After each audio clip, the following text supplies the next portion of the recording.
We'll call the City Council regular meeting to order for Monday, October 7th, 2024. Would everyone please stand for the Pledge of Allegiance?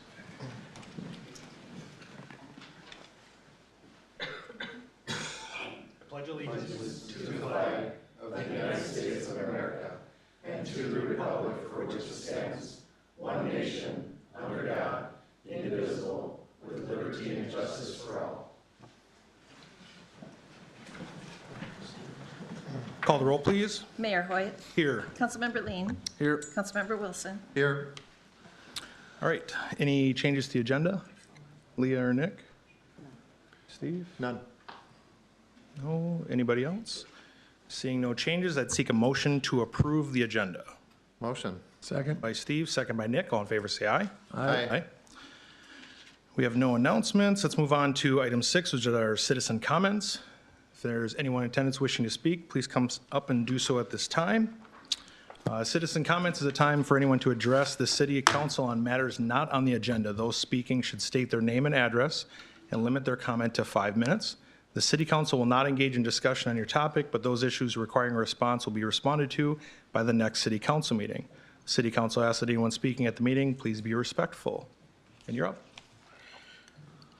Mayor and council, thank you for having me. My name is Nathan Ryan. I live on Cambrian Way here in the great city of Farmington. I'd like to discuss 3 topics with you this evening. The first one being the censure of the mayor. I've requested this on more than one occasion. I've emailed Lynn about it on more than one occasion. And I recently sent Lynn an email letting her know that the city of Lino Lakes has figured out a process which Lynn says that doesn't exist in the city of Farmington. Clearly, there's a process that exists for censuring city council people. There's censuring of the mayor. What I'm specifically talking about is the mayor's gestures, double middle fingers, and saying that he does not give an F about the citizens of Castle Rock or what the F that they think. And you can imagine what the word F stands for. When I brought this up initially to the city council, councilperson Katie thought that I was saying that to you all. Those are not my words. That's not what I'm saying to you all. And that's not what I'm suggesting that or what I think of you or any of those gestures. In fact, Katie went on to privately censure me. She said that there's no reason to be disrespectful or vulgar, which your comments, Mr. Mayor, were vulgar and disrespectful, and towards the mayor or any of the staff. And honestly, these are Katie's words, honestly, it's very off-putting and unnecessary when making your point. I found the same to be true in the situation that you found yourself in, Mr. Mayor. I'd encourage you to find Katie's words again, and I quote, I encourage you to find a better, more productive way to articulate yourself in the future. It seems that Katie has figured out a very simple way to get her point across and be articulate and censure me, AKA slap my hand, in an email, but she refuses to do that publicly, just as the city of Farmington refuses to do that to the mayor. I think during this election process, it's very important that the citizens of Farmington understand exactly what they're getting in a mayor or a mayoral candidate. And I again will ask the city to censure the mayor, and I ask all of you on the city council, there is a formal process to censure a city council person. It is not illegal, right? It is a slap on the wrist, but it is a very formal and public response. May even end up in the Star Tribune, just like the council person of Lino Lakes did. The second thing I'd like to talk about is the rezoning of the golf course. I'd like to just mention how we got here. We got here because Tony quietly tried to have the Planning Commission rezone the golf course property owned by the Olsons back in May of 2024 of this year. 5 months later, we're here today. And why are we here today? Because he quietly tried to do it. Mr. Ryan? Yes. I do appreciate you speaking, and I know that this is your time, and we'll give your time back. But I would respectfully ask you to not direct comments towards our staff. We are the elected officials, and staff serves us in that capacity. So I understand that you might have a personal concern with certain members of our staff. I think very highly of all of our staff. And the information that staff provides to us is based on their professional expertise. Thank you. So again, Tony quietly tried to have the Planning Commission recommend to the council the rezoning to the golf course property, the Olsons, back in 2004. 5 months later, we're here today. And mostly that's because of concerned citizens. And those concerned citizens brought up things that should have been done, like like updating the city code. So like updating the comprehensive land use plan. Those things should have been done, and you all stated that that process was already taking place over a year and a half ago. The mayor called it a mid-cycle update, which started a year and a half ago, but there has not been any transparency before the rezoning was scheduled to happen. So there's no news articles prior to this, or there's nothing. There may have been something in a city work session. I haven't read through all of them yet, but I'll get to them. But so far what I've read is there's nothing a year, 18 months ago, 16 months ago, 14 months ago, that where you all were talking about and being transparent about a mid-cycle update for a comp plan that was only at the time when you allegedly tried to redo it, was allegedly less than 2 years old. So also one of the reasons that we're here is that either staff or the city council told staff not to put the actual applicant on the applications, the application to rezone or the application to acquire the Castle Rock property. So that original applicant that was on there was Kimberly Horn. We all know, and today we know, that is in fact Trek was the original applicant for those. So just that's another reason that we're here today. It's constant. It's not. When the mayor originally ran, he talked about transparency, and many of you talked about transparency as well in government. Having an applicant not be an applicant is not transparency. So based on Steve's comment, it must be you all who are telling city staff to do that. Doesn't want me to disparage city staff, so I'll disparage you all. Must be you all giving them instructions. It's someone. Somehow Kimberly Dorn ended up on that rezoning application. And obviously we know it's tracked today. Tract has been very good at trying to make this about a data center. That is categorically false. This rezoning application is about rezoning and nothing more and nothing less. It's not about a data center. It is specifically about rezoning the golf course property, which I'm curious, if you've done so much research and you're very interested, what does that mean? That means that a commercial recreational indoor business could be placed there on the golf course property. A child daycare facility could be placed there. A health club could be placed there. A hotel could be placed there. Offices could be placed there. A research laboratory, a restaurant, a class 1 traditional, retail sales and service, or a warehousing facility could be placed there as well. That's what you're doing. You are not approving a data center. You are approving all of those uses that I just read. Tract, I'm going to not point directly to city staff, but a planning person who is here wants you to think that you're approving a data center, and that's just not accurate. This brings me to my third point, is what are you actually basing your criteria upon for approval? Because what you're set to approve, or at least what the city planning decided that you should approve, or that gave you the green light to have it be a good idea to approve this, was a PUD. And I'm curious, what criteria did they use? And will you be transparent in the criteria that you're using to approve this project? This is taken directly out of the city code. And this is approval criteria for a HUD, or excuse me, for a PUD, a PUD. Number 1, consistent with the comprehensive plan. The development shall be planned so that it's consistent with the Farmington comprehensive plan. We know that this is not accurate. We know that this does not meet the very first thing that it says it should meet. We know that because you're having to redo the comprehensive plan. If it was already, the comprehensive plan was already allowing of this, there would be no issue here, and it would meet that criteria. That PUD would meet that criteria right away. We're batting 1,000. We're batting 0 right now. Compatibility with existing development. A planned unit development proposal must harmonize with existing development in the area surrounding the project. Architectural style of buildings shall not be solely based for denial or approval of a plan. However, overall appearance and compatibility of an individual building to other site elements or to surrounding development may be primary considerations in the review stages of the Planning Commission and Council. There's some lawyer speak in here. And I really want to point out a very, very, very important word. Lawyers and people who write these comprehensive plans, write these city codes, don't use this word very often. And that word is must. The planned unit development proposal must harmonize with existing development. Must. It doesn't say should, it doesn't say could, it doesn't say would, it doesn't say we would like it to. It says must. And if this isn't part of your criteria for approving this, look to your city attorneys. Don't look to the person who's profiting off of this for guidance. Look to your city attorney. Read this to them and ask them what that word must means. Number 3, preservation of natural amenities. The primary function of a PUD overlay is to encourage development which will preserve and enhance a worthwhile natural terrain characteristics and not force intense development to utilize portions in a given site in order to arrive at the maximum density allowed. In evaluating individual proposal, the recognition of the objective will be basic consideration in granting approval or denial. Open space uses. Land for private or public spaces are protected by covenants running with the land or conveyances are dedicated as the Planning Commission may specify shall be an integral part of the plan.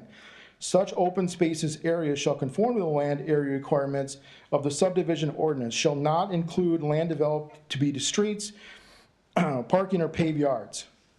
So specifically talking about parks. And this goes on. I'm not going to read the next 8 steps. Mr. Ryan, at this time, because citizen comments are limited to 5 minutes and I've Sure. allowed you twice the allotted time, I'm going to ask you to finish it up here. So I'm not going to read all of the rest of them, but what this is basically saying is that they should have to build parks. And what the city planning commission said is rather than that, we'll take money. And that's actually what the staff suggested as well, is that you would take money versus actually keeping an open park. Right now it's designed for a 7-acre park. That's the way it's zoned. You are going against what's in your code. I highly encourage you to read it, and I highly encourage you to be transparent about your approval process. What criteria does this project meet or doesn't meet? And my guess is you're not going to be transparent because you haven't been so far. Thank you. Thank you. Anyone else wishing to speak at this time?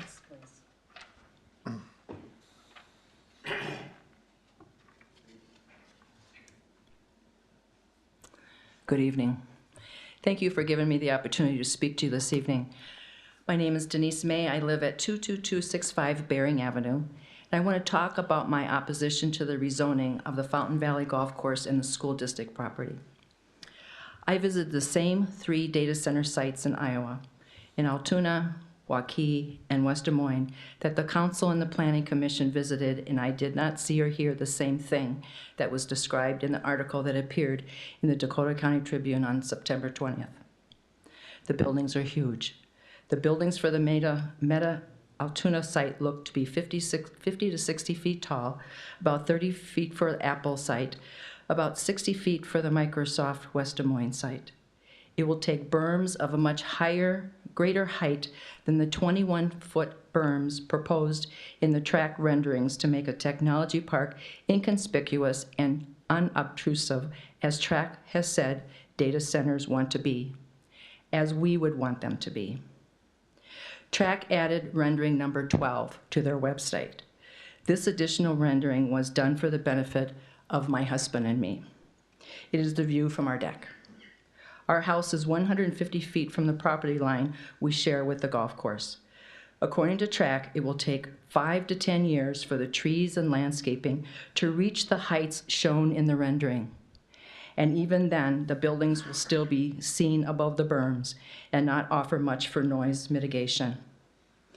In the article in the Tribune, it was mentioned how surprisingly quiet it was outside of the data centers. I could not get close enough to the buildings in order to hear if there was noise or not coming from the buildings, because the setbacks are much greater than what is proposed by Tract. I could not get any closer than right next to a busy road. I could not get as close to those buildings as they would be from my house. I live on a very quiet street in a very quiet neighborhood. The maximum sound level, as required by the Minnesota Pollution Control Agency, is significantly higher than what we experience every day in our neighborhood. I noticed very few homes around the data centers. The Meta site has some homes down the road, and the Apple site has 1 home, and the homes near both sites are much farther away than the buildings would be to my house. The two homes on the gravel road next to the Microsoft site have a very significant natural buffer between them and the data center. As a result of the natural buffer, I also did not hear much noise coming from the buildings on that side of the center. But on the road between the buildings and the golf course next door, I did hear a low hum coming from the buildings. The distance the Microsoft buildings are from the road is what I believe we will experience with the proposed setbacks. I have pictures of the sites along with videos and screenshots of the sound levels from my sound level meter. Also in the article, it was mentioned that all of the land around the Iowa data centers is platted up to those boundaries of that property with residential development. I did not see any residential development at all around the data centers right now. Certainly no homes abut the data center properties. Anyone who purchases a new home in those proposed residential areas will have a choice of whether or not to live near a data center. Our neighborhood has been there for as long as the golf course has been there. If you rezone the golf course and the school district properties and they become a data center or for any other industrial purpose, you have taken away our choice. You will change the quality of life for hundreds of people. Living that close to a data center will interfere with our right to the quiet enjoyment of our home, where we have lived for 38 years and for some even longer. Thank you. Thank you.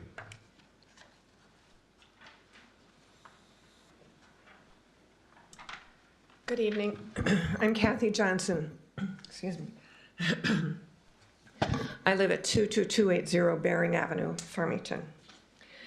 The Sun this week posted in an article regarding data centers from Farmington elected officials. Several officials visited West Des Moines, Waukee, where the new data center has just one building operational, and Altoona. One official said in reference to the Microsoft site in West Des Moines, they only heard crickets. What was not mentioned is that that site was 408,000 square feet total space, and the proposed Farmington site is 2.5 million square feet. The Farmington site is 6 times bigger than what was observed in Des Moines. The buildings appeared to be about 60 feet tall. I can't verify that, but that was an appearance by the people in our group that visited. But the site originated lower than street level. The city of Farmington is applying for a variance to local ordinance which restricts building height to 40 feet and proposing building heights of 50 to 80 feet.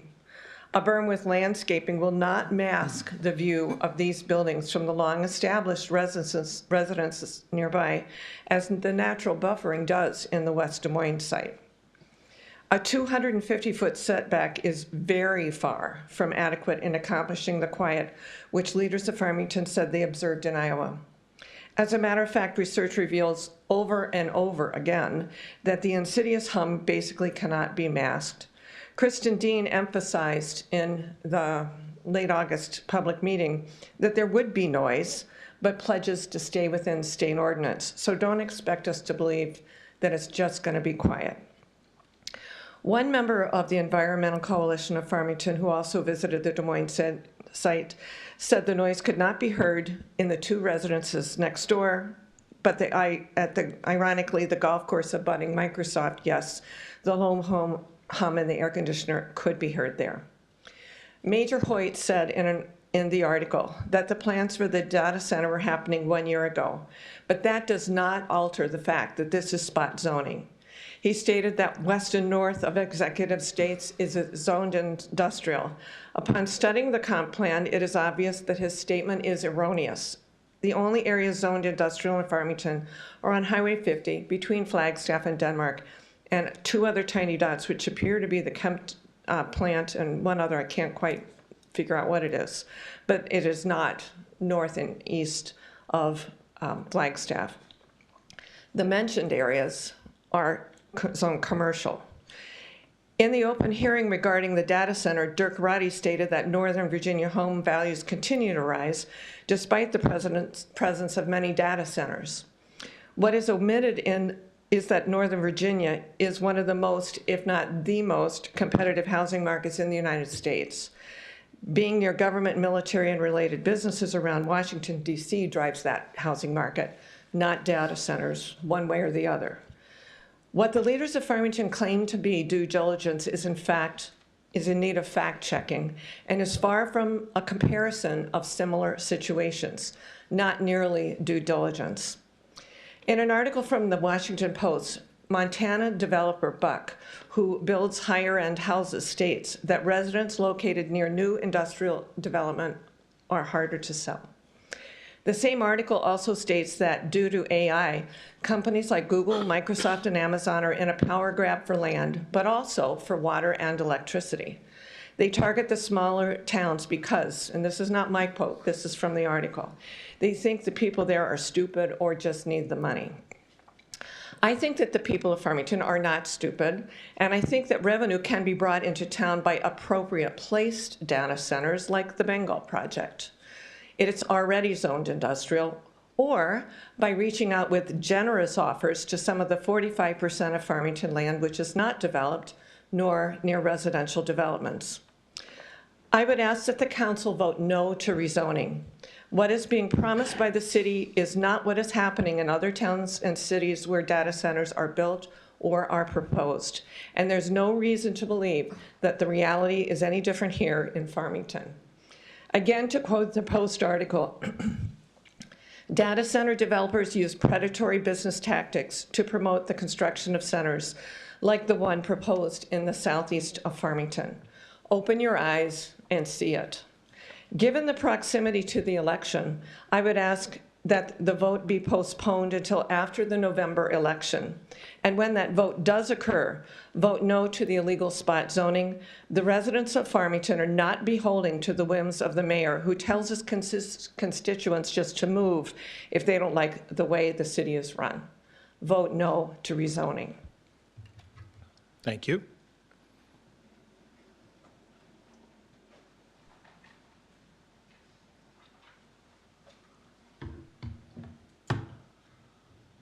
Good evening, council members, everyone, Mayor. I'm Esther Varga, 3094 225th Street. I'm addressing the rezoning into industrial use of the Fountain Valley Golf Course and the school district farm properties. People decided to live here because of the location, the serenity of the neighborhoods. One of the factors people use to determine where to live is adjoining properties and potential future developments. Yes, many do look at the city's comprehensive plan and surrounding zonings. We did know that one day there could be a school. It did not happen. Or there could be new residential developments. These are facts we accepted. More people, more sounds, sights of daily life that come with the process. Kids laughing, playing, lawnmowers, four-wheelers, you know who you are, dogs barking. These sounds are part of life and transitional, not continuous like an industrial facility can be 24/7, 365 days a year. I know that the Planning Commission visited data centers they deemed not noisy. However, the fact that Tract stood right here and said the noise will be within legal limits is in fact an admission that there will be noise. If there is no noise there, it could be not within legal limits, right? If you choose to vote to rezone these properties, how can any resident and voter ever have confidence and trust again in our local government? If you choose to vote to rezone, you are retrofitting the comp plan to fit into your schema of spot zoning, which is not legal in Minnesota. People who bought homes on the edges of Farmington should be very concerned about a similar rezoning next to them. Are you paying attention? Are you next?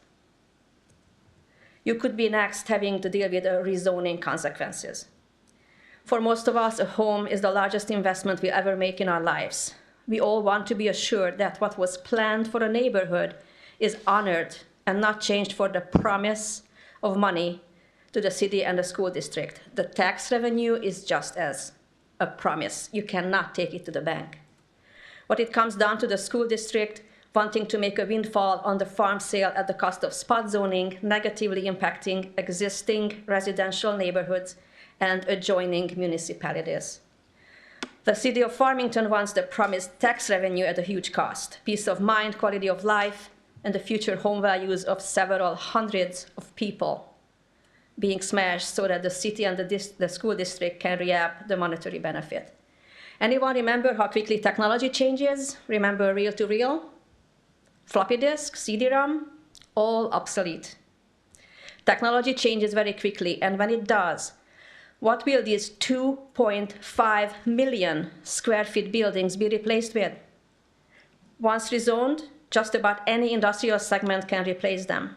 What could be next in our future? Foundry? Paper mill, anyone? Metal stamping facility? Tannery? It feels like Farmington is plopping down industrial areas amongst us without any consideration for the residents living next to and around the properties. I heard many people address the Planning Commission and the City Council in the past several months, and no one validated any of our concerns. We were told our fear is perceived. We all moved here in good faith. None of us is opposed to progress, nor to these facilities. We only opposed to building them in an area right next where people barbecue, children play, sleep, just living their normal lives. Children, teenagers, parents, grandparents. None of our daily quality of life will benefit from this rezoning. Please do not vote rezone to these properties to commercial industrial. It's a slippery slope. It allows other disruptive uses of these properties to adversely affect our lives. And once it's rezoned, it's very difficult to be undone. Thank you so much. Thank you. Anyone else wishing to speak at this time? Last call. All right, seeing none, we'll move on to item 7, which is our consent agenda. I'd seek a motion to approve the consent agenda. Motion. Motion by Second. Nick, second by Steve. All in favor, say aye. Aye. Aye. Next item is 12 TAC 1 under new business, which is Resolution 2024 TAC 83 adopting the final alternative urban area-wide review, AUAR, for the Farmington West Industrial Project. Deanna. Thank you, Mayor and City Council.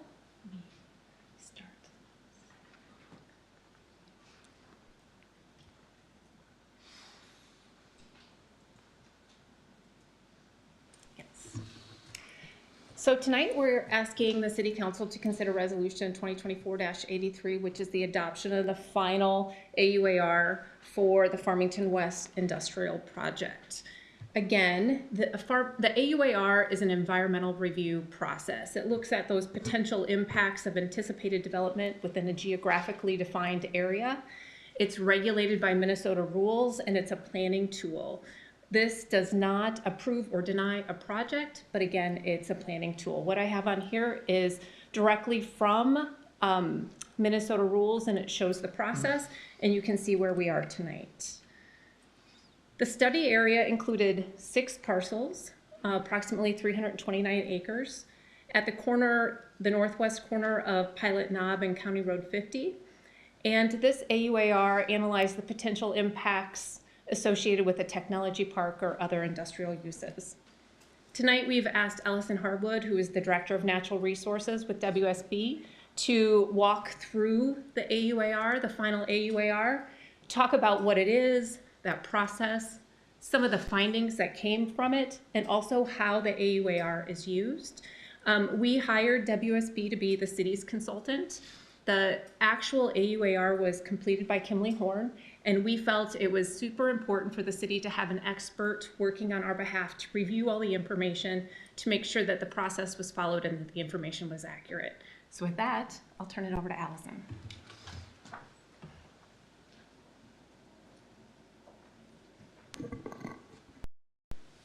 All right, thank you.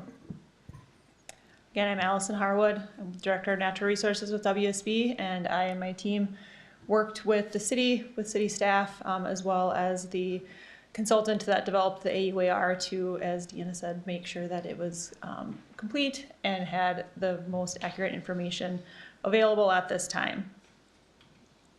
I'm going to quick go over some terms and definitions that are involved in these reviews, just because there's a lot of acronyms. So Environmental Quality Board is the EQB, that is the state board that oversees the environmental review process and the Environmental Rule 4410.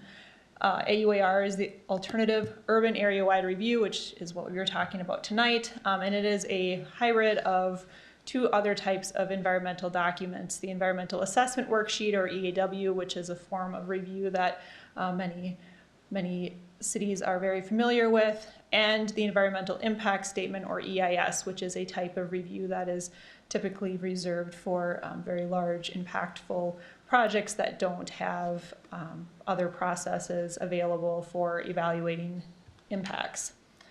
Responsible Government Unit, which is the City of Farmington in this case, is also referred to as the RGU. And another term that is often associated with environmental reviews is the term significant, which in this case means cannot be undone and or addressed through other formal review or permitting processes.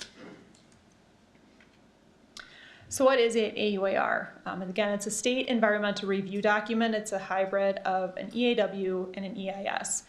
The difference in those three types of reviews is that an EAW typically is a review of a specific development project, a 250 home residential development or a 300,000 square foot industrial development. A very specific concept plan has been developed that is being reviewed for a particular area.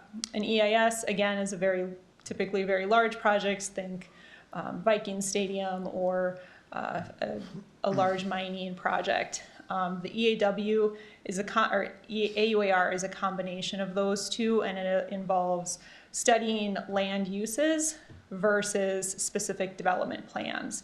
And it can study the effect that the different types of development scenarios or land uses may have on the environment and associated community infrastructure.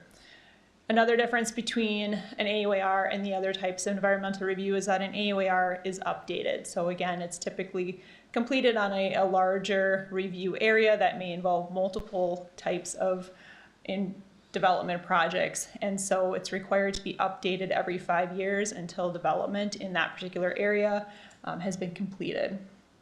The purpose of it is a planning tool. It is not meant to approve or deny any projects that are associated with that study area. It's simply meant to help identify and help city staff and developers identify the potential for impacts and mitigation measures or other studies or permitting that may need to come through the development process for development that occurs within that study area. It's really meant to, again, inform not only cities and city staff, but also the developers on those future permitting, planning, and zoning decisions. So this is the timeline that this particular AUAR, a Farmington West, has been associated with. So this project, in addition to the normal AUAR process, also required what's called a scoping AUAR. And a scoping AUAR is required for specific types of development, either one of two things: either study areas that have a land use that's proposed that exceeds 50% of the study area, or has a land use proposed that exceeds an EIS criteria. And so that was the case with this project with the 2+ million square foot data center.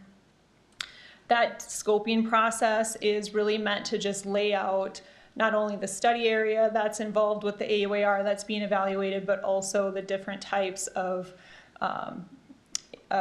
resources that the AUAR will evaluate and the scenarios. And it gives the public and agencies the opportunity to review what is going to be reviewed in the upcoming AUAR and provide some early feedback on maybe additional scenarios that should be developed or an expanded or different study area. Those scoping documents are distributed for a 30-day comment period, which was completed back in April and May of 2024. Following that scoping document, the city ordered the preparation of an AUAR, and that occurred in June. The comments that came out of that scoping document were then used to develop the draft AUAR, which was again distributed for a 30-day comment period in July, basically in July of 2024. The comments that came out of that document, which we'll talk about a little bit later in this presentation, were reviewed and considered, and the final AUAR was developed based on the information that came out of that comment period. That final AUAR was distributed for what's referred to as a 10-day objection period, and that objection period applies to state agencies and the Metropolitan Council. That was completed in December, and today we are at the last piece, the last phase of the AUAR process, which is AUAR adoption. Again, this process will then be, a portion of this process will then be repeated in 5 years when the AUAR is adopted if it needs to be. There are several types of resources that are evaluated in an AUAR. I won't go through this entire list, we're point by point, but everything from natural resources to city infrastructure to historic properties, to the potential for impacts from to greenhouse gas emissions and how that might impact the climate. Another important piece of the AUAR is the mitigation plan. And the mitigation plan is developed both through the city staff review as well as commitments from any potential developers that come into that development area. For this particular AUAR, there were several mitigation measures identified for various types of resources. What I have here is just a few bullet points for each resource, but there's a more complete list in the final AUAR itself. So some of the resources that had mitigation identified were land use and the need for rezoning of that current agricultural zoning. There was a large list of required local, state, and federal permits or approvals identified that would need to be reviewed as each individual applicant or developer comes in to make sure that they're getting all of the various types of reviews and approvals that they need to get. There was a commitment for some geotechnical investigations and then compliance with stormwater and PDS permits, upgrading of water and sanitary infrastructure and the associated permitting that goes with that. Other types of water resource commitments were treating stormwater runoff, again, the compliance with the stormwater permits, and then impact avoidance for wetlands and impact minimization to not only to improve habitat and preserve the habitat that is on site. Other types of habitat or wildlife related mitigation were using wildlife-friendly erosion control blanket, having some tree clearing restrictions surrounding bats and migratory birds, and then incorporating native pollinator species into landscaping. Mitigation for potential for contamination or hazardous waste was for complying with the existing solid and hazardous waste management requirements through the MPCA. There were various evaluations of the visual impacts, air and noise, and mitigation identified for each of those, including some lighting design that would minimize impacts to insects and wildlife, dust control during construction, and then timing construction to minimize impacts to noise. And many of those commitments will also be defined in development agreements that city staff complete with individual developers. Mitigation for potential for climate impacts that was outlined included using infrastructure design that was green or sustainable, including energy efficient appliances, electric vehicle ready charging, and then simple things like recycling and composting when available. There were various intersections that were evaluated in the transportation plan, and some were noted for needing improvement and some were noted for just needing some additional monitoring as future development occurred. And again, as I mentioned, the full list of mitigation measures is included in the final AUAR. So the final AUAR, many of these mitigation measures were included in the draft AUAR. Some of them were added following receipt of the comments from the agencies that commented, and these were incorporated into the final AUAR.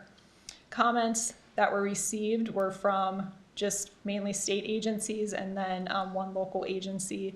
So Dakota County, or two local agencies, Dakota County, Vermilion River Watershed, JPO, Department of Natural Resources, the Minnesota Indian Affairs Council, which their comment was just an acknowledgement that there were no resources in that area, and Metropolitan Council.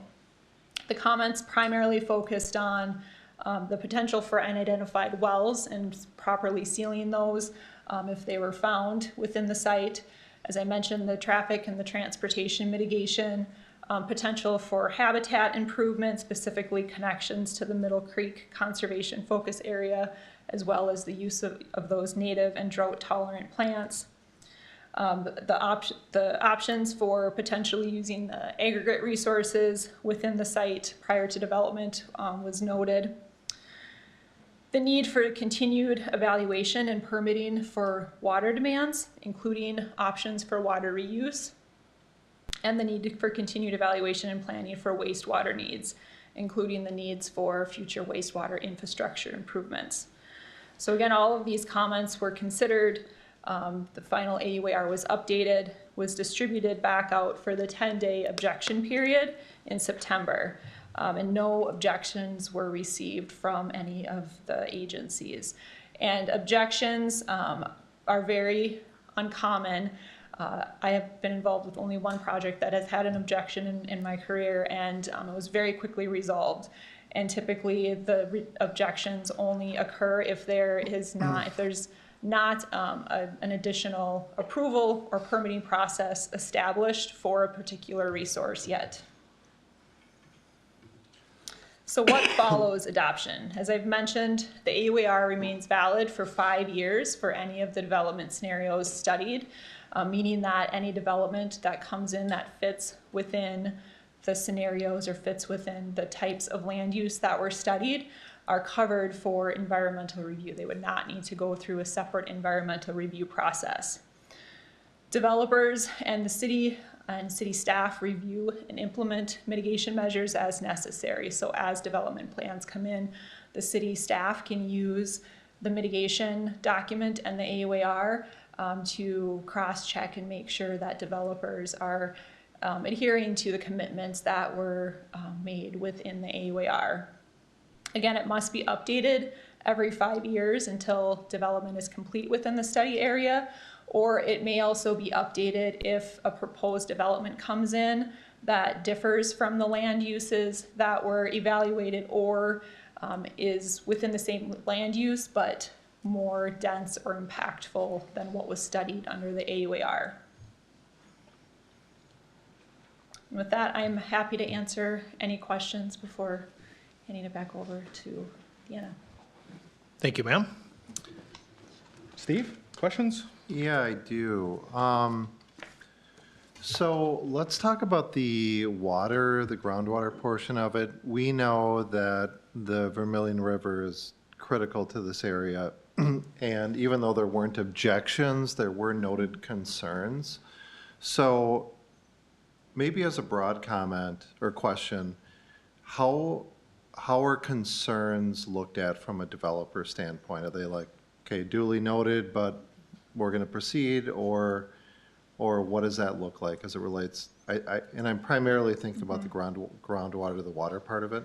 Sure. So for that comment in particular, the response to those is that there would be a need for a water appropriations permit for any project that would come in that would need to take groundwater for the use of the project. And so there would be a review through both the DNR and the Department of Health for those appropriations permits that would take, and those review agencies would have a much more robust review process for potential impacts to resources like the Vermilion River. Sure. So And then kind of more of a big picture question as well. When you have larger, based on your experience, when you have larger developments that are going to impact groundwater and wetland areas, what tends to happen with the water? I mean, we see in like larger housing developments, for example, that we have dewatering, so we move it from the project area to a different area. Is it similar in this, and is more sensitive groundwater moved in a different way? What does that look like? I don't know that I can answer the question related to groundwater. So that is not my particular area of expertise, but in terms of the wetlands or any other surface waters, again, it goes through a permitting process, many times through multiple agencies, local, state, and in some cases federal, that evaluate the need for those types of impacts, what the ultimate result of the impacts would be. In the case of surface waters, it may be removal of that resource altogether. With groundwater, it may be the evaluation of whether that impact, again, would be significant or not, and if so, to what degree they would need to adjust their plans to make that not significant. For surface waters, there's typically a mitigation process that involves either providing on-site mitigation, so maybe creating a wetland in a different place, or what's called purchasing credits from off-site wetland mitigation banks. But the surface water itself then goes through the stormwater management BMPs, and so that's again part of the site design and city review process to make sure that whatever surface water is being removed around a site can be adequately handled before it enters any other downstream resources. Got it. And then one other question, this might be a question for you, Deanna. So let's say we get 5.5 years down the road and Project Bengal is not moving as quickly, or maybe it's, decided that they don't want to develop there, but they want to move somewhere different. So hypothetical scenario. So we know that the AUAR is focused on 2 types of projects that were evaluated. So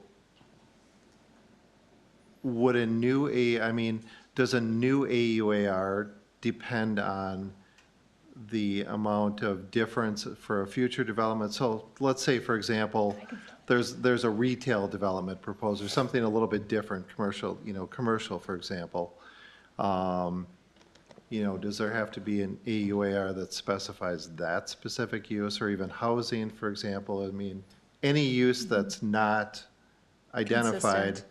requires a new AUAR, correct? It would not necessarily require an entirely new AUAR. If through the update process you can add scenarios, you can eliminate scenarios that are no longer relevant, and in some cases there may be some resources that don't need to be reevaluated because the impact to them would be the same regardless of the development.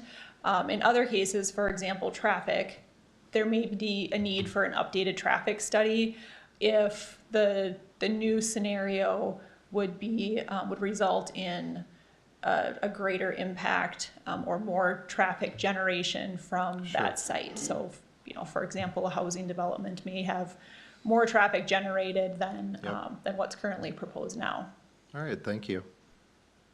Nick? Yeah, Steve touched on a lot of the water ones. I think I would talk, but just as a general understanding of the process, loosely speaking, you have these impacts and mitigations, and a lot of the language seems very common, is that when there is a mitigation required, the process is to wait for the appropriate body to kind of see a development plan. Is that a kind of a correct way of putting it? Correct, yes. And again, especially with the AUARs, they're really, they're intended to evaluate land uses. And so in terms of actual approvals or permitting, those local or state or federal agencies need to be able to see the plans before they can really evaluate what impacts actually will be. So often in the AUARs, the most impactful scenario is what is studied, and the actual development often is much less impactful than that. Sure. I guess the way of saying it is This is just a way of putting the highlighter on what they believe the most impactful areas will be Correct. when a development plan comes along, but not actually identifying or speculating on what this actually looks like at the moment, right? Correct, yep. Okay. Thank you. I don't have any questions. On Nick's point, though, they use the terminology in the report, worst case scenario, right? So they talk about worst case. So when you submit the two uses, in this case, it's technology park, or I believe it was light industrial, and 3 million, 2.9 million square feet. When they're talking about proposed numbers, it's worst case scenario. And that's what they're essentially setting the mitigation efforts and requirements for, is that worst case scenario. I especially appreciate the traffic component of it. The 2026, they call current, and then monitor certain areas in 2040. To Steve's point, yeah, if a large development comes in, let's say 1,000 homes, right? Something similar to what happened up in Rosemont and all the multifamily and whatnot, it's going to dramatically change the water usage, dramatically change the transportation, but the wildlife impact, the natural setting, the topography, that stuff doesn't change. That part of the report is retained, but they update the applicable portions of the report respective to whatever that new proposal is, right? Yep, that'd be accurate. There's a lot in a 470-page document to take in, but I appreciate our team's time to go through and getting all of the feedback from, or all of the requirements from the state agencies, and I didn't realize that monarch butterflies were as prevalent in that area as the report states. So it's interesting to learn some of that stuff. Right. But no, I appreciate the thoroughness of it. If there's no other comments, then I would seek a motion, excuse me, I'd seek a motion to approve Resolution 2024 TAC 83, adopting the final alternative urban area-wide review, AUAR, for the Farmington West Industrial Project. Motion to approve. Motion by Steve, second by Nick. Call the roll, please. Councilmember Lean, Yes. Councilmember Wilson, Yes. Mayor Hoyt. Yes. Thank you, ma'am.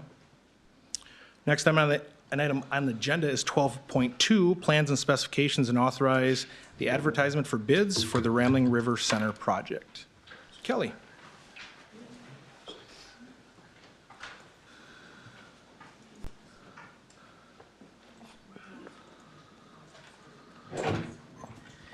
Good evening, Mayor and Council. We are very excited to be here this evening for the next step in the Rambling River Center renovation project. Tonight with me, I have Recreation Supervisor Misty Colbeck and Rambling River Center Advisory Board current Chair Mary Garlitz. Thank you for being here tonight. The plans and specifications for the project are now complete. Thus, it is time to authorize the advertisements for bids. As a reminder, an agreement with JLG Architects for schematic design through construction phases for the Rambling River Center project was approved by City Council on May 6, 2024. Since then, the architect and engineering team, JLG Architects, contracted with Paulson and Clark Engineering for electrical, mechanical, and structural engineering. Have been working on schematic design development, and plans and specifications were developed based on the agreement that was approved by City Council on May 6th. This includes the full scope of proposed renovation work as identified in the planning study approved by City Council on January 14th, 2024. As a reminder, it will be a single phase project. It also includes Krauss Anderson facility condition assessments, including this switchgear from 1969, I think it was. This will be replaced as part of the project. Authorization for bids is the next step in the process and why we are here tonight. Renovations. This is just a few of the renovations included. Converting part of the existing garage to the fitness room. Relocating the main entry. 2 new gender-neutral restrooms. Constructing a new outdoor patio off the banquet room. Replacing the roof and all exterior doors and windows. Installing new rooftop mechanical units, ductwork and zoning, and as mentioned earlier, new switchgear. New interior finishes include flooring, painting, and ceiling tile. This is what JLG Architects used as their inspiration themes for the new paint schemes, carpet, other finishes in the building. We had a meeting with the JLG's interior designer with the building maintenance staff at the end of July. We thought it was important to have staff there who was going to do the maintenance on the finishes, whether it be the tile, the carpet, the painting, to be there and talk to the JLG team about their concerns with what they have picked out. One important story I'd like to share is two of the building maintenance staff members had some concerns with the carpet tile that JLG had picked out. We had the carpet tile there, they looked at it. They were concerned, if you can imagine, with coffee spills. We have quite a few coffee spills at the senior center, and often we don't hear about the coffee spills at the senior center, so when Greg or Robert find them, it's far too late. So we asked the JLG if we could keep the two carpet tiles. So we did a coffee spill test. We took coffee and dumped 3 spots on one of the tiles. One of the building maintenance members cleaned it after 2 days, took a picture after a week after he cleaned it, and after 2 weeks after he cleaned it. It passed their test, so we are going to go with this carpet as shown here. When we told the architect, she's like, love that you're giving this the full-on test and that the results have been good so far. So to our knowledge, they didn't have anybody do a coffee spill test, but that just talks about the staff we have and their concern for city resources and money, and that we're going to pick out a carpet that will last a long time. And if we miss a carpet or a spill on the carpet, it will be okay. So just wanted to share that story with you. So this is the finishes in the lobby, the reception area, and the coffee bar. Similar interior finishes in the fitness room. As a reminder, the fitness room will be moving to the garage and take the 3 most eastern stalls. We will have a finish there that is flooring resilient for a fitness center, a little bit more cushy on joints and knees. We do have 7 project alternates. These are add alternates if the base bid comes in where funds will allow us to add them. They are in no particular order as shown on this screen. Staff would decide at that time if funds allow. Removal of fin tube radiation. This was abandoned in place years ago. There's some offices that we still have it that we'd like to have it removed. Arbor at the outdoor patio. Arbor outside the fitness room on current garage apron on Oak Street. Acoustic ceiling baffles in the banquet room. Replacing the acoustic wall baffles in the banquet room, ceiling fans in the banquet room, and a folding partition in the Empire room. So the Empire room will become one large room, and we'd like to have a folding partition down the middle so we could divide the room into 2 spaces. As mentioned, these will be added if funds allowed. Here's the current project schedule. We are here tonight, October 7th, to ask for approval of the plans and specs and authorize the advertisement for bids. If approved tonight, bidding will begin tomorrow, October 8th through November 5th, 2024. Advertisement for bids will happen on October 11th and 18th in the Dakota County Tribune. It will also be on the city's website and in the plan rooms that JLG adds it onto. October 21st, we will have a required pre-bid conference and site tour. So any firm, construction company interested in bidding on it is required to be there. The engineers and the architects will go through the project, have time to walk around and show the different improvements. November 5th, bids are due at 2 p.m., bid opening at 3 p.m. November 18th, we hope to be back in front of City Council to accept the bids and award a contract. Week of December 2nd, pre-construction meeting. It may move up into November, but that's the week of Thanksgiving, so we weren't sure. So we're setting it tentatively the week of December 2nd. And then March 31st, 2025, substantial completion of the project. One thing before I go to the funding sources, I do want to say the building official reviewed the construction documents and issued a plan review letter to JLG Architects. The comments are being addressed by JLG Architects with responses provided back to the building official. The city attorney reviewed the front-end documents for the specifications several times and found them to be acceptable. Thank you, Leah. It was several times. As of the final construction documents, the estimated total construction cost is $1,961,133. The estimated total project cost is $2,314,137. The estimated total project includes construction plus design contingency of 5% and soft costs. Soft costs include architect, engineering fees, permits, testing, inspections, and FF&E, furniture, fixtures, and equipment. Funding. The project will be funded by the $740,000 remaining in the community project funding grant. If you remember, we spent $3,000 on the environmental review completed by Dakota County, and then $7,000 for the facility master plan. So right now we have $740,000 remaining in the community project funding grant. The donation of $50,000 from Midwest Bank for the outdoor patio, and then the tax abatement bonds of $1,758,000. So right now, it's looking good for us, so hopefully construction costs come in favorably. The alternate total costs were just over $137,000. So if we come in where it's shown right now, we would be able to add some alternates as long as we don't have other change orders. The action requested tonight is approve the plans and specifications and authorize the advertisement for bids for the Rambling River Center project. Thank you, ma'am.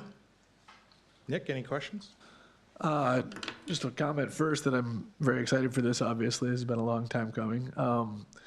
My one question, I guess, I'm sorry if it's getting into the weeds about coffee spilling, but with the carpet, will there be purchase of any, say, extra to store around, in the event that you damage the carpet and can replace it, just so we don't, I'm always afraid of the scenario we're running down, 5 years down the road where you have to replace all the carpet because some of it's damaged, Right, and they said that we'll get whatever's left over.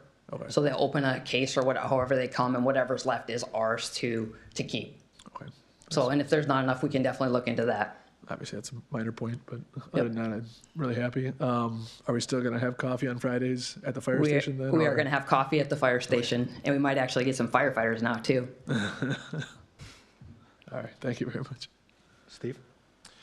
Yeah, this, excuse me, this is really exciting. And I think, if we go back, and I know the mayor has commented about this a number of times, we've done a lot of analysis of so many different components of city operations. And one of the most critical, I think, was going back to Kraus Anderson, analyzing all of our facilities and what are the needs. And, this building rose up to the top with all the different needs, and the advisory board, Mary, and the whole team have been so instrumental in bringing us good information, information about what they want, what they can use. I'm a member, and by the way, if you're 50 and over, you can become a member. It's awesome benefits. You got coffee, bingo, cribbage, Fitness center. socialization, fitness. It's awesome. But I do have a couple questions, Kelly, going back to the alternate bid. So can you pull that part of it up? So you said the totality of those items is 137,000. 137,100. So, if we're leaving that on the table in the scheme of bidding of 1.82, 1.81 million, that, leaving these out kind of concerned me a little bit. And, Kim might have some thoughts on the financing part of it, but, it would be nice to figure out a way to add these in, but it's also reasonable to kind of see how the bids and things come in too. So, I think about something like the partition in the Empire Room. At a minimum, you'd want to have that set up to potentially allow that, as opposed to like completely retrofitting if you do have enough money. Yep. So I can see where you're going to essentially create problems by not putting these in here from the get-go. They're actually going to get it ready, so they're going to put the steel beams in the ceiling, so it's ready to go. Okay. Yep. That was a concern for us too. Let's have it ready in case we can, but if we can't, maybe we can get it down the road. And actually, that was, I think, the most expensive on that list at $40,000. Okay. The folding partition. Is our problem with potentially adding these in the fact that we are essentially tapped out on the abatement bonds that we can reach? I mean, I think, any comments on that, or? Well, right now we have a $233,000 to play with. That doesn't sound like a lot, but hopefully they'll No, still but come with in. change orders, that could be wiped Yep, away pretty quick. yep. Yeah. I think with selling the bonds, we're set right there, aren't we, Kim? Yeah, okay. And depending on the bids, we may be able to do them all, but this Right. is just a little, save these aside, so if they are favorable, we have the Okay. things that we're gonna do. So, The advisory board also had fundraising dollars. If there was something on that list that they really wanted, we could spend some fundraising dollars towards it too. Yeah, okay. Thank you. And Missy said they're going to keep fundraising, right? Yeah. I heard that. I don't have any questions, Kelly. A huge thank you to the advisory board and the team over there. I mean, Steve said it very well, that the Rambling River Center is a huge part of our community. And although it's, really for 50 and over as membership, it's used through Park and Rec and so many other youth groups, right? They have firearm safety classes there, the Boy Scouts meet there. There's so many different groups that utilize that facility. So being able to secure the $750,000 through the congressionally directed spending was a way for us to take something that we've talked about for a long time and just say, let's go. And I'm going to echo what both my peers, well, what most of the council has said in this process is that let's do it once, right? That's why we ultimately gave the direction to do it in one phase and not break it up over, 2, 3, 4, 5 years. Fingers crossed that the bids are favorable and we have it in the budget to take care of the alternate items. That way, when we turn it over in late March, early April, it's all there for you. So that'd be fantastic. Best outcome possible, right?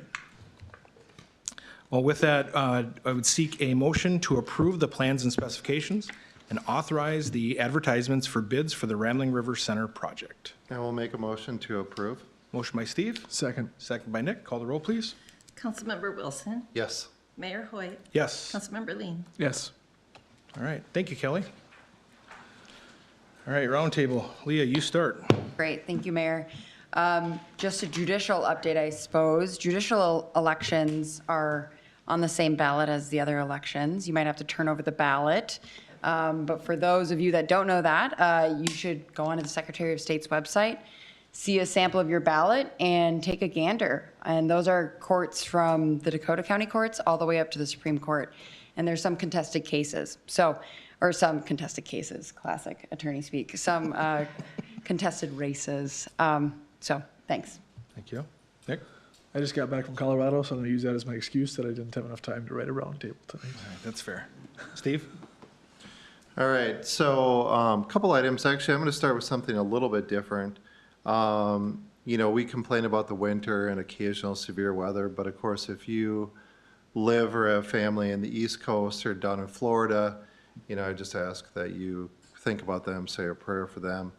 And of course, we're indirectly impacted, if not families being impacted, because, our food costs go up, transportation maybe gets limited, and there's so many direct impacts of a hurricane that hits a different part of the country, so I wanted to point that out. I don't want to steal Gary's thunder, but I might. I don't think I was the first, but I was one of the first 15 or 20 to get one of these. I mean, this is awesome. So I'm sure everybody in here and watching on TV, we know this is the most popular show in the city of Farmington. Everybody watches the city council meetings. So make sure that you take time to stop up to the police station. I mean, police department hit it out of the park with these. I mean, they always have the pink patches. But all joking aside, many of us have been negatively impacted by the terrible effects of breast cancer, family, loved ones, neighbors. And this is an awesome campaign during the month of October. Maybe it'll extend beyond that, depending on demand. All the proceeds go to the American Cancer Society. And just really appreciate the department for coordinating that. So that's what I have. Lynn? Well, we have a guest in the audience. tonight. And Jim, I just wanted to thank you for your 25 years of service here in Farmington, but also your years of service in law enforcement, period. Law enforcement is a very difficult career, and you've done it very well.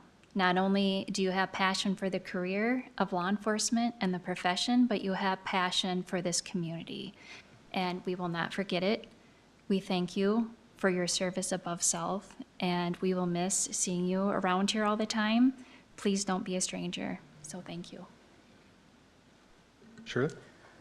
Next Wednesday, October 16th, is actually National Bosses Day, so I want to give a shout out to Lynn for creating and maintaining the culture we have here that makes it such a wonderful place to work. So thank you. I appreciate it. Deanna? Thank you, Mayor and Council. One quick announcement. Tomorrow, starting at 10:30, will be the Emery's Open House down on the corner. This is a super exciting project, and I think a great example of what progress in this community can look like and what change can look like. And they'll be opening up their doors. There'll be tours of the public spaces, including the upper level lookout deck, patio areas, and you'll be able to see some of the units. So the public is welcome. It's from starts at 10:30, and we'll do a ribbon cutting, and I know, Mayor, you'll be saying a couple words, so thank you for that. Thank you. John? Thank you, Mayor and council members. Last week, Public Works held their snow day. We don't want to wait until there could be snow before we start thinking about it. We've updated all of our plow routes. We checked out all the equipment. We drove the routes to see if there are any obstacles or iron gate valves, manholes that need to be adjusted before we actually do get snow. It's also a great opportunity to have a MS4 discussion about salting and how to smart salt, as well as a few words from the police department, and then overall stressing safety when they're out there and how to interact with residents and stay safe. Additionally, we have an open house tomorrow night for the 2025 Street Improvement Project. That's our second open house. It's in the atrium area from 5 to 6:30 p.m. And the Mill and Overlay Project, which had until October 31st for final completion, is done. That's including with the additional 20% or so of work that we added to the contract. That was all finished. And something big started today. Hydrant flushing. Hydrant flushing did start today. It's generally about a 2-week process. We do provide daily updates on the webpage because if something comes up, it consumes a lot of our staff time. So if something comes up, we may have to shift. And we always finish off with a day when the high school is not active. So we'll finish around MEA. So when we're flushing in that area, we're not adversely impacting the high school. Appreciate the reminder. I got you. Thank you, sir. Kelly? Since the Rambling River Center will continue to fundraise, the silent auction and breakfast fundraiser is Saturday. This coming Saturday, breakfast is from 8:30 to 10:30, $12 per person, egg bake, cinnamon rolls, coffee, juice, and milk. And then the silent auction ends at 11 a.m. You can buy your tickets at the door. Halloween Havoc Tour starts Monday. The map of houses will be out on the city website and social media on Monday. Last year we had 16 houses on the tour. This year 25. Several collecting non-perishable food for the food shelf, and one collecting hats and mittens. So be sure to check out the houses on the tour. And then just want to congratulate Jimmy and tell you I'll miss you. I think we've got to work for 17 years together, and it was definitely my pleasure. And I'm gonna miss you, seeing you around here. So I'm glad that thank you. Kim?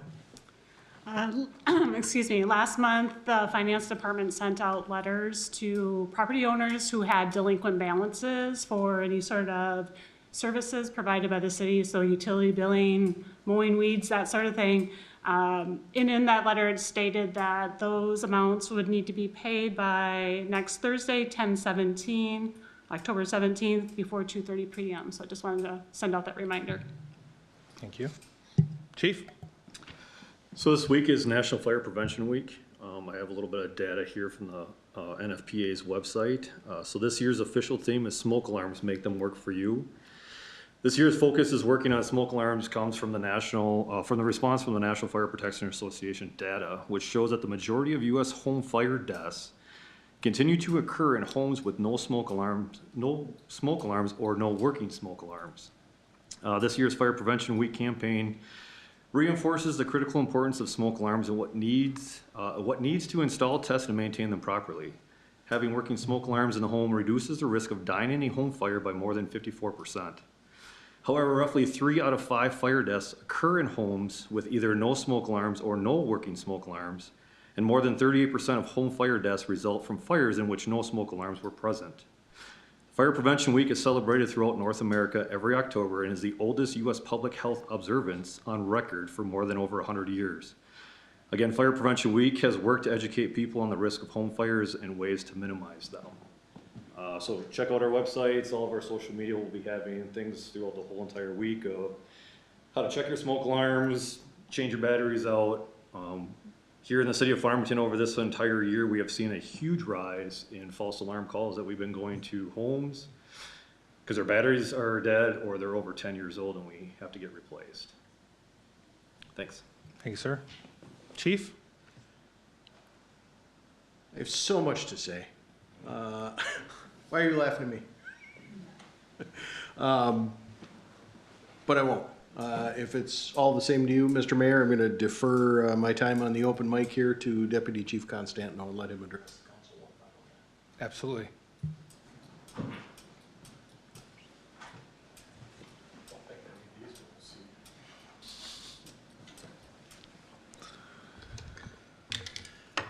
Mr. Mayor, members of the council, administrator, department heads, thank you. 4, 19, 6, 3, 6, 3, 12,000, 1. Those numbers might not make much sense to you, but they do to me. In the 25 years I've been in Farmington, there have been 4 mayors. There have been 19 different council members. There have been 6 different city administrators. There have been 3 different HR directors, 6 different finance directors, and 3 different police chiefs. And I've had to train them all in. It's been exhausting. 12,000 signifies the approximate growth of the city during my tenure here. So the population has pretty much doubled. The final one, and the most important to me, refers to my wife, Lori. She has been my rock throughout my time here, and without her love and support, I wouldn't be here tonight. It's been quite a ride, especially the last 4.5 bumpy years. But things have been smooth here. The support from our council, our administration, and our citizens has been overwhelming at times, but in a good way. I'd like to thank Chief Rutherford for seeing something in me that I didn't even see in myself, making me the first deputy chief in Farmington police history. I'd like to thank my coworkers, who are among the best cops in the country. I pray for their safety throughout these tumultuous times. Thank you, and God bless. Thank you, sir.